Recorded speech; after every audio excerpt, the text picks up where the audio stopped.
There's a new cryptocurrency project that just raised over $250,000, and they're saying you can mine Bitcoin without mining Bitcoin.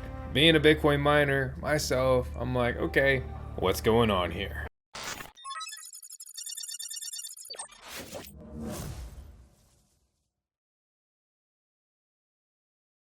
Bitcoin Minetrix sponsored a review of their platform here on the channel. At a glance, it's not what you want to see from Phantom. They are actively disputing this, saying they should not be on their block list. Let's take a step back and talk about mining for a second. Mining, Bitcoin mining, you have an ASIC miner, it's the custom computer. It consumes a fair amount of electricity, it makes a fair amount of noise because of that in a normal setting. It runs basically a basic math problem, tries to find the solution to the equation. You get paid in Bitcoin for running it more or less eventually. That's Bitcoin mining. Bitcoin mining is an incredible thing, in my opinion, for many reasons, if for nothing else than just a fair way to distribute your new coins.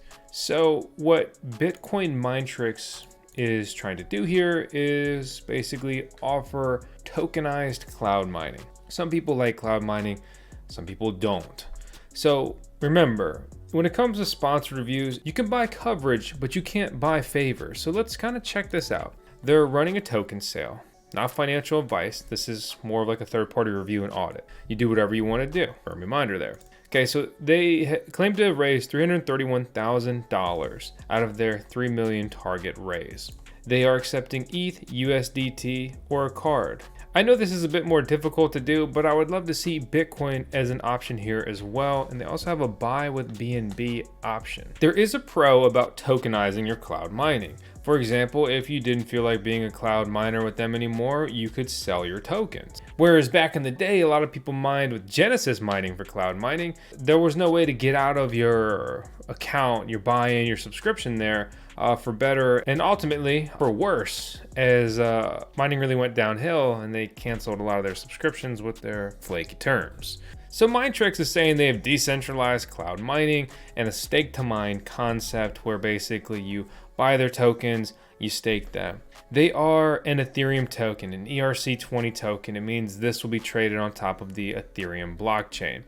They boast this is going to be easier because there's no minimum, right? You can get in and out of this as you should choose to do so. And there is a lock-in period, but it's variable as opposed to just a straight fixed time frame on traditional cloud mining options. Looking at their contract address, you can see that they've got about 4 billion tokens here listed on Etherscan.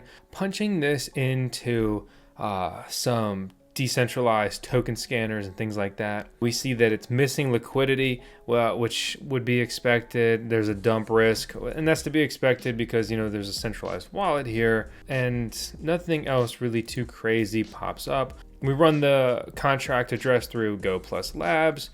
Nothing too crazy pops up here. We run it through Quick Intel. The contract has not been renounced, so they can make any changes they want. There's no LP or liquidity, is again to be expected.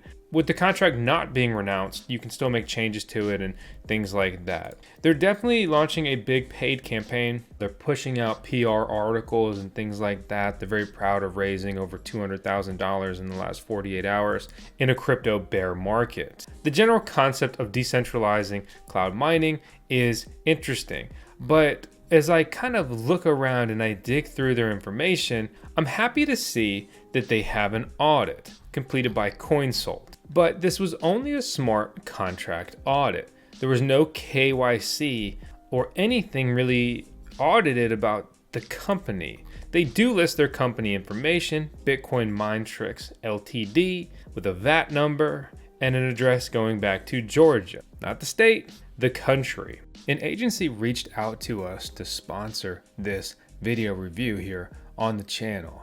And in particular, the person working at that agency was Jake Burry, who later disclosed he also runs his own YouTube channel. And he happened to make a video about Bitcoin Minetrix. Digging through some of the comments, we also found a bit more details on the team as relayed by him that was otherwise very hard to dig up. As always, I'm not here to influence you. I'm just here to share with you the data that I've gathered. But you do, as always, whatever you want to do. He's calling for this project to 10x. I'll run through more in this video, but based on that information alone, it's not interesting to me. I'm not sending my money or coins for a physical operation. This is not for me. Bringing it back to their token, looking at the tokenomics, 42.5% allocated to Bitcoin mining, 35% to marketing, 15% to the community, and 7.5% for staking. These are staking rewards on their staking platform, as well as there being an associated Bitcoin earning here with their tokens. Their token model is they want you to buy the BTCMTX tokens during their presale or afterwards. You stake the BTCMTX tokens to earn mining credits. You burn those mining credits for allocated mining time. Then you transfer the mined Bitcoin to your personal wallet. They've chosen an interesting model of, instead of developing their own mining farm, which is what I would expect in this scenario, they instead are raising money only to go and negotiate with cloud mining conglomerates and then deploy their basically decentralized cloud mining mechanism.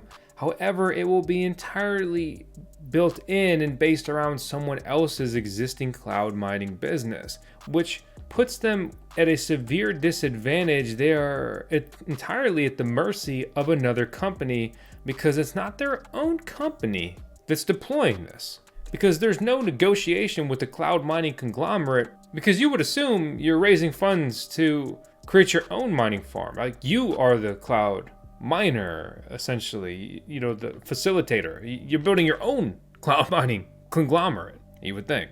Their presale is set to run from September into a later date. When the presale ends, buyers will be able to claim their BTC MTX from the website, and all of the claim and launch dates will be at a later time. It's really a presale with no expected launch dates or anything like that. That again is a no-go for me. At that point, it just kind of feels like I'm lending you my funds and hoping that you'll make it happen, all while not even knowing who you are or what you look like. So that's my overview of Bitcoin Minetrix. In my research here, so far, there's nothing wrong here, right? And remember, a scam is not a scam until it scams. It's a funny line we use here sometimes. And I'm not calling Bitcoin Minetrix a scam. I'm just worried that Minetrix starts to sound kind of like mind tricks, and I don't want to get tricked in the mind over this stuff. I'm not condemning them, right? But for me, it's a no-go because there's no team, there's no faces attached, there's no KYC. They personally declined sharing any team information to Voscoin, even though they hired Voscoin for a third-party review of their platform. You know, the location information, the lack of details and launch date, it's not for me. But if it's for you, that's up to you to decide. All I know is that Voscoin, the YouTube channel, better be for you. You better slap that subscribe button and stick around, because come on, we got the cutest dog in the world. We do 10 seconds of tails in every freaking, even a video like this.